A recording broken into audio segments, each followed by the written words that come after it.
হাই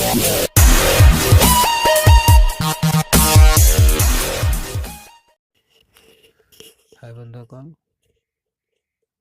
মোৰ channel SM tech. মোৰ গোটেই ভিডিঅ'টো চাব। ভাল লাগিলে লাইক কৰিব, কমেণ্ট কৰিব আৰু মোৰ চেনেলটো ছাবস্ক্ৰাইব কৰিব। মই আজি দেখুৱাম আপুনি আপোনাৰ মোবাইলত যিবিলাক ফোল্ডাৰ হৈ থাকে, এনেই ফোল্ডাৰ একোই নাথাকে ভিতৰত, তথাপিও আপোনাৰ মোবাইলৰ ষ্ট'ৰটো ফুল হৈ থাকে। সেইকাৰণে সেইবিলাক গুচাই দিবৰ কাৰণে আপুনি কি কৰিব লাগিব? ফাৰ্ষ্ট টাইম প্লে ষ্ট'ৰত যাব লাগিব। প্লে ষ্ট'ৰত যাই ইয়াতে চাৰ্চ কৰিব EMPTY লিখি স্পেচ দিব, ফোল্ডাৰ বুলি লিখিব।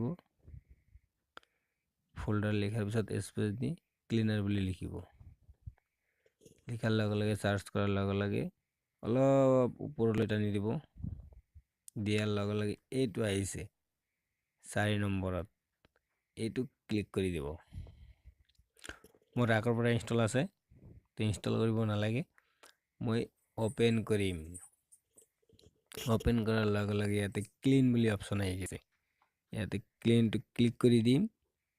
ক্লিক কৰি দিয়াৰ লগে লগে মোৰ যিমানখিনি আছে স্কেন হৈ গ'ল। মোৰ এটা আইটেমছ ডিলিট হোৱা নাই।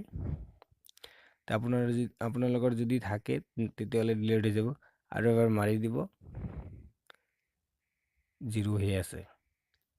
তে বন্ধুসকল, কেনেকৈ আমাৰ মোবাইলটো ক্লিন কৰিব লাগে আপোনালোকে জানিলে নিশ্চয়। ভাল লাগিলে মোৰ ভিডিঅ'টো লাইক কৰিব, কমেণ্ট কৰিব আৰু ছাবস্ক্ৰাইব কৰিব, লগতে বেল আইকনটো দবাই দিব।